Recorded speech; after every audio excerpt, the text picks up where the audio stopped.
Line of control के इलाकों में बीते 2 दिनों से शांति बनी हुई है।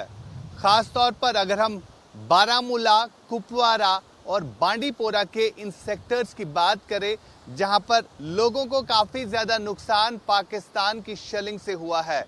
इस समय हम उरी सेक्टर में मौजूद है और यहां पर नॉर्मल जिंदगी जो है अब लोग बिताने लगे हैं, क्योंकि एडमिनिस्ट्रेशन की तरफ से लोग जो है अब वापस घरों की तरफ भेज दिए गए हैं। हालांकि अभी भी स्कूल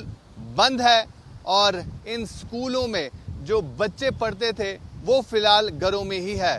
तस्वीरों के जरिए आपको दिखाएंगे आगे का पोर्शन जो आपको दिखेगा पहाड़, और इस पहाड़ पर जो बर्फ है ये पीओके का पहाड़ है, यानी पाकिस्तान ऑक्युपाइड कश्मीर। और यहीं से जो है बीते कुछ दिन पहले काफी हैवी आर्टिलरी फायरिंग जो है वो हुई थी, जिसके बाद यहाँ पर सिविलियन पॉपुलेशन को टारगेट बनाया गया और उस दौरान जो है कई सारे लोग जो है वो घायल पड़ गए। लेकिन फिलहाल जिस तरह से नॉर्मल सी जो है वापस आ रही है इन इलाकों में, क्योंकि हमने देखा जब पहलगाम में आतंकी घटना घटी, उस आतंकी घटना में 26 ऐसे टूरिस्टों को गोलियों से लहूलुहान किया गया और उसके बाद जो है भारत की तरफ से एयर स्ट्राइक की गई पाकिस्तान में उन आतंकी ठिकानों पर जहां पर आतंकी छुपते हैं, जहां पर आतंकी ट्रेनिंग लेते हैं। लेकिन उस आतंकियों के ध्वस्त ठिकानों के बाद पाकिस्तान ने फिर से रिटेलिएट किया। पाकिस्तान ने सिविलियन पॉपुलेशन को जो है निशाना बनाया और उसके बीच जो है कई सारे सिविलियन कैजुअलिटी जो है वो जम्मू कश्मीर में हुई। खास तौर पर अगर हम राजौरी पुंछ सेक्टर की बात करें, जहां अखनूर में ही ज्यादा कैजुअलिटी जो है वो देखने को मिली। लेकिन लाइन ऑफ कंट्रोल के इन इलाकों में लोग अब आसानी से अपनी जिंदगी फिर से गुजार रहे हैं, लेकिन फिर भी लोगों को अभी भी डर है कि पाकिस्तान कभी भी फिर से जो है फायरिंग कर सकता है, जिसके चलते लोग जो है एहतियाती तौर पर शाम के टाइम पर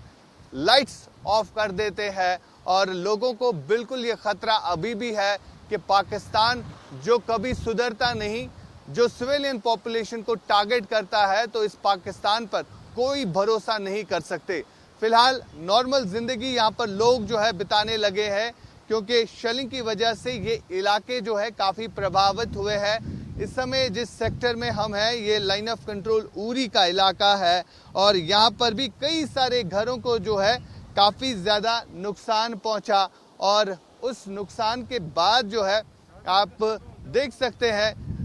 किस तरह की तबाही यहाँ पर मची हुई थी जब पाकिस्तान की तरफ से आर्टिलरी शेलिंग जो है वो फायर हुई और इस सिविलियन पॉपुलेशन को ज्यादा से ज्यादा नुकसान उठाना पड़ा। फिलहाल जिस तरह की स्थिति बनी हुई है, लगातार बॉर्डर्स पर अभी भी कहीं ना कहीं तनाव का माहौल है, क्योंकि कल भी हमने देखा जम्मू के कुछ एक इलाकों में फिर से पाकिस्तानी ड्रोन्स दिखे। हालांकि पाकिस्तान की तरफ से लगातार ये हिमाकत की जा रही है और सीज फायर वॉयलेशन जो है पाकिस्तान की तरफ से ही शुरू हुआ, लेकिन जब भारत ने आतंकी ठिकानों को ध्वस्त किया तो उसके बाद कहीं ना कहीं आतंक की कमर जो है वो टूटती हुई नजर आ रही है।